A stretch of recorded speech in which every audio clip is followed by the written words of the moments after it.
This is CCR number 3, and it's a job application for a big media production. So I want to explain how my skills grew from beginner to intermediate. So I started out no experience with any programs except for iMovie and maybe another Apple software. But going into this, I had almost touched nothing.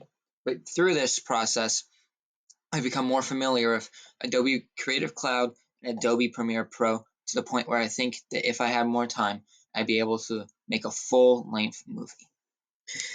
In the process of research and planning, we went through the importance of casting, the importance of production, the importance of choosing the right people, of location scouting, and such forth.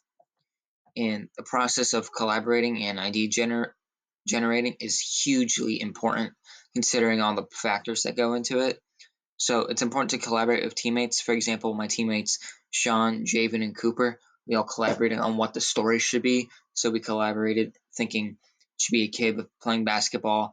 The ball goes over the hoop, it gets missing, and he has to go look for it. He finds it, but then there's a kidnapper, and he takes him. So that was like a good way we did the idea generating and collaborating.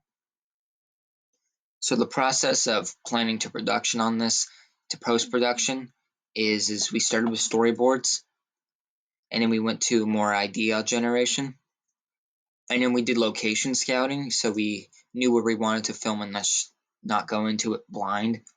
We ended up choosing the park, Colonial Oaks Park, hence the name of the film, Colonial Oaks Catastrophe.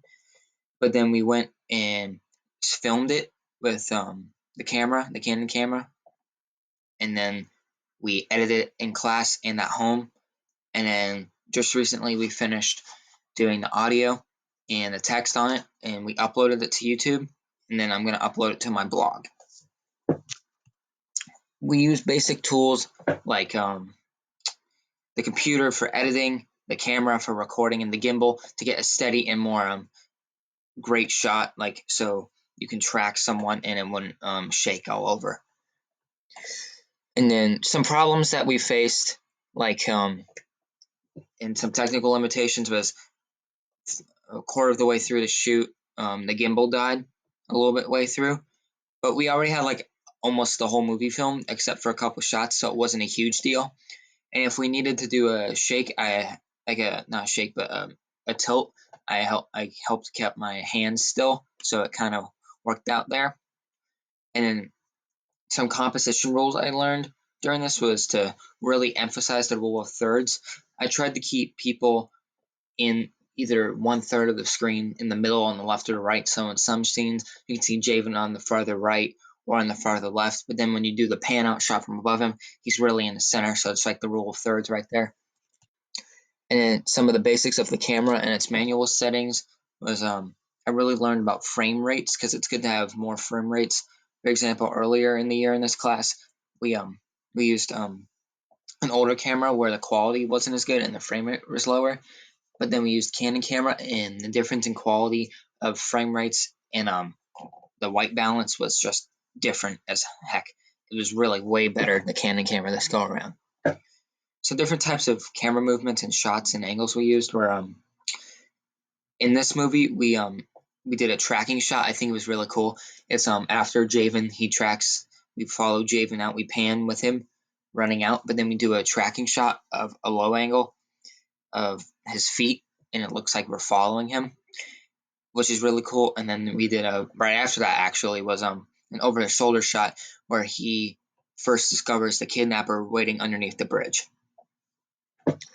And during lighting and shadows, this was actually a problem that we had to face.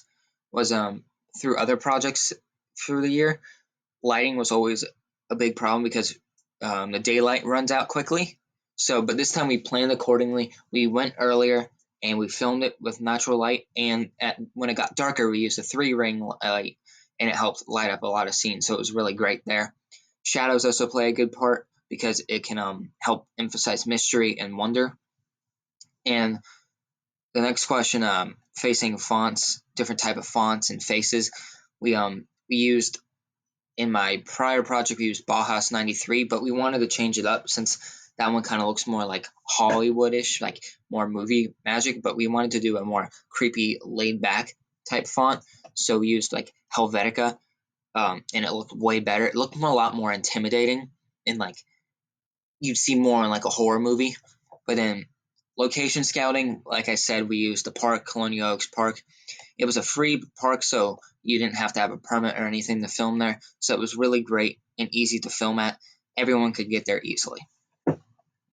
And choosing props and how I arranged them, like the baton that Cooper used as a kidnapper, that was something great because his dad is an NRA worker and he had that from doing NRA experience.